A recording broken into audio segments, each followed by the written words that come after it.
दोस्तों, आज मनोज कुमार साहब इस दुनिया में नहीं रहे। उन्होंने आखिरी सांस ली आज मुंबई में कोकिलाबेन धीरूभाई अंबानी हॉस्पिटल में। उनकी जो मौत का कारण बताया जा रहा है, पहला कारण तो वो हार्ट रिलेटेड पुरानी अपनी प्रॉब्लम से जूझ रहे थे। दूसरा कारण उनका लीवर बड़ा ख़राब हालत में था, सिरोसिस ऑफ लीवर उनको थी। ये दो कारण उनकी मौत के बताए जा रहे हैं। पहला पुरानी हार्ट की प्रॉब्लम्स, दूसरा सिरोसिस लीवर, डीकम्पनसेटेड सिरोसिस लीवर, ये उनके मौत के कारण बताए जा रहे हैं। मनोज कुमार साहब का जन्म 1937 में एबटाबाद, जो आज पाकिस्तान में, वहाँ हुआ था और डेथ आज 4 अप्रैल 2025 को ही। लगभग 87 साल के थे मनोज कुमार साहब। मनोज कुमार साहब ने जो योगदान दिया है फिल्मी दुनिया को, उसको भुलाया नहीं जा सकता।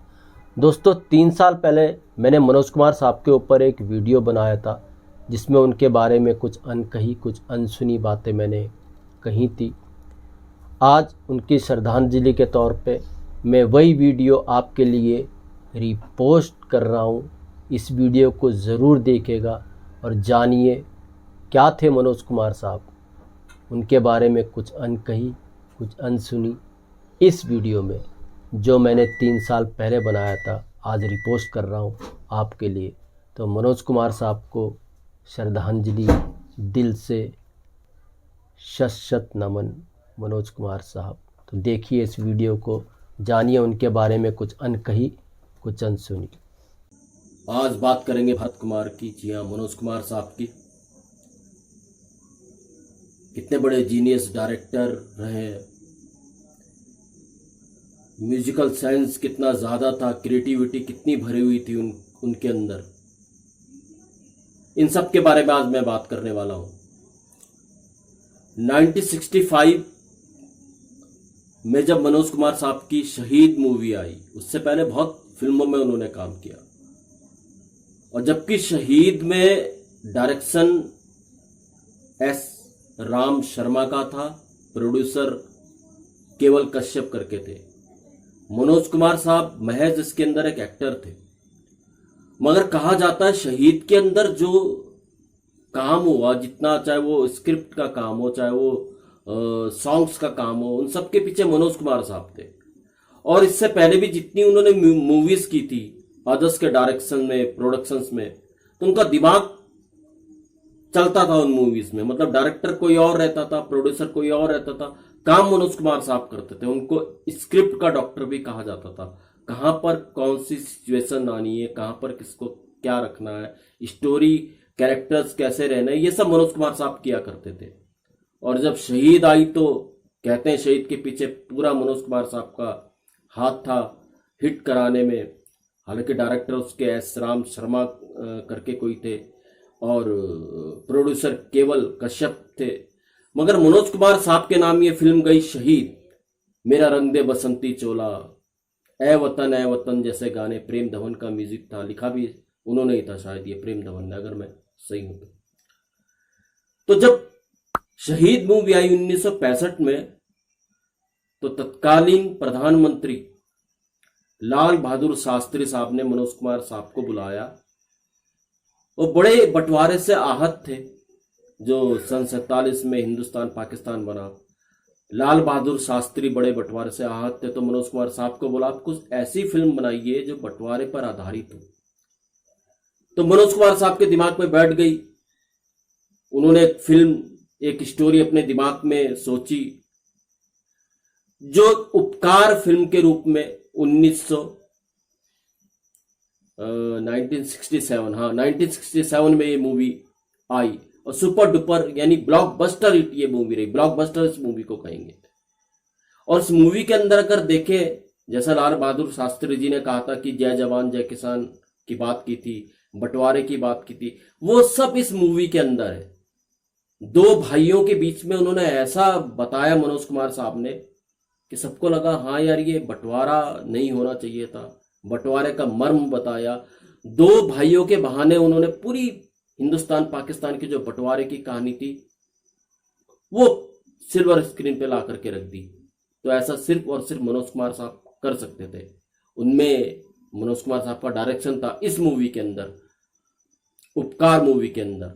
और उसके गाने का भी किस्सा था, एक रोचक किस्सा है इस गाने का। जब इसके गानों पर काम हो रहा था तो जो सबसे हिट इसका गाना रहा मेरे देश की धरती सोना उगले उगले हीरे मोती, जब इसको बताया गया महेंद्र कपूर साहब को आपके लिए गाना है, तो महेंद्र कपूर साहब मनी मन कोस रहे थे कि यार उन्हें कैसा गाना मिला है ये सब। मुकेश जी को अच्छा गाना मिला है दीवानों से मत पूछो, मन्ना डे साहब को मिला है कस्मे वादे प्यार वफा, ये उन्हें कैसा गाना मिला है यार, ये हिट होगा फिर कि नहीं होगा।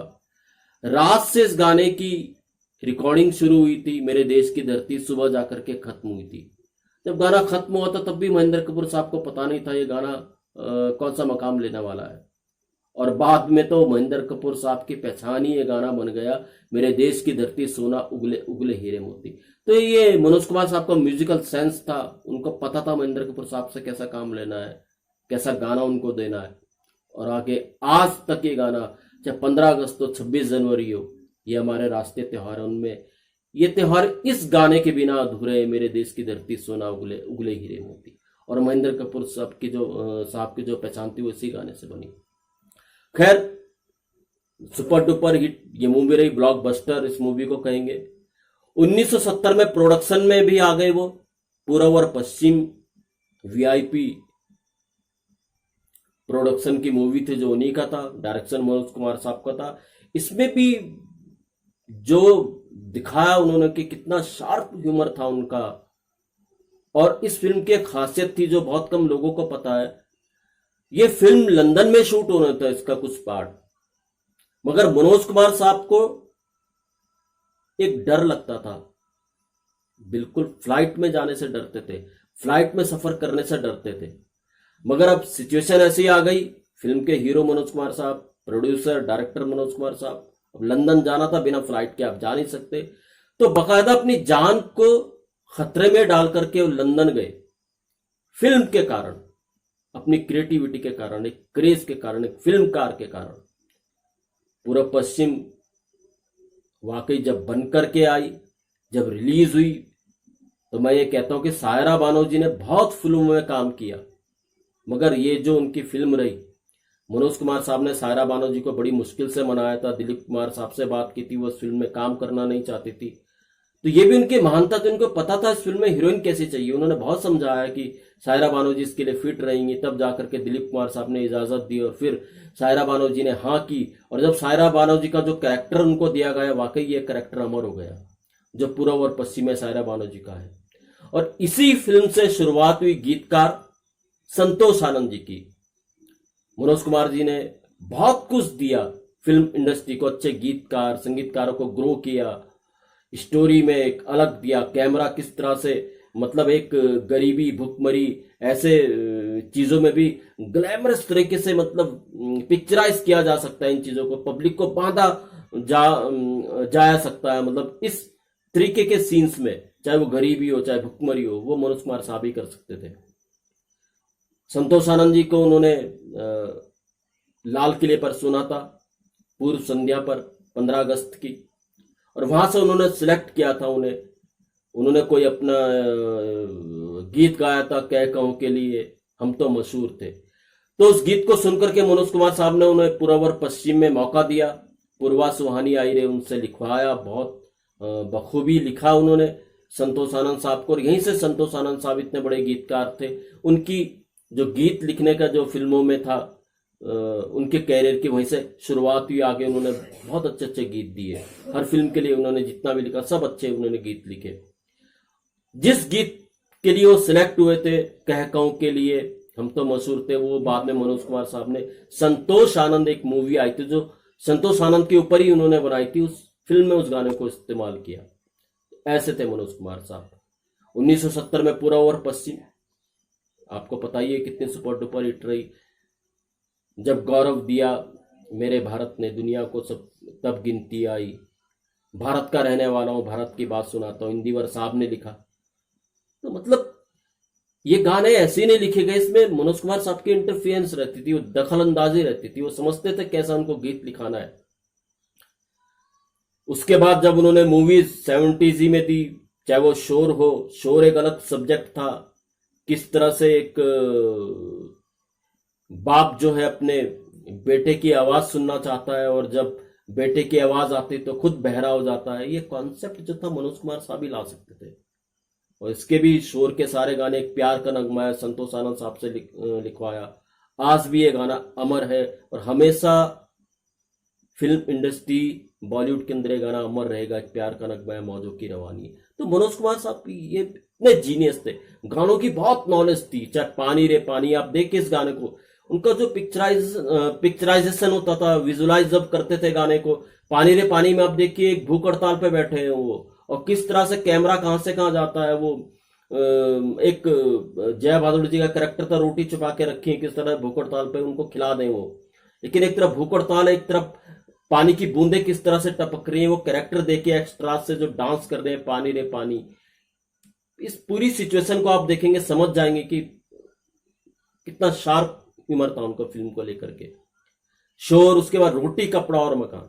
रोटी कपड़ा और मकान अगर मूवी की बात करें तो मतलब सब्जेक्ट ही ऐसा है, कोई सोच ही नहीं सकता ऐसा सब्जेक्ट पे कोई मूवी हिट हो सकती है। बिल्कुल पॉसिबल किया मनोज कुमार साहब ने। चाहे इसके गाने हो, पंडित जी मेरे मरने के बाद, सुपर डुपर हिट, मैं ना भूलूंगा, सुपर डुपर हिट। और संतोष आनंद साहब को इसी फिल्म में पहला फिल्म फेयर अवार्ड मिला। उसके पीछे मनोज कुमार साहब का हाथ, आप ये नहीं कह सकते कि नहीं था। बिल्कुल संतोष आनंद साहब भी मानते हैं कि मनोज कुमार साहब का हाथ उनको यहाँ तक लाने में है। तो film fair award Santosh Anand जैसे गीतकार को रोटी कपड़ा और मकान के गानों की बदौलत मिला। मैं ना भूलूंगा, हाय हाय ये मजबूरी, इस गाने में देखिए, हाय ये मजबूरी में गाने देखिए कितना शार्प ह्यूमर हो। आप सोच भी नहीं सकते ये लड़की मतलब कैसे भीग रही है पानी में, वो डिग्री लेकर खड़े अंदर, कहीं भीग लड़की रही है, उनके अप्रोच कर रही है बारिश में आने के लिए, वो आ नहीं रही है।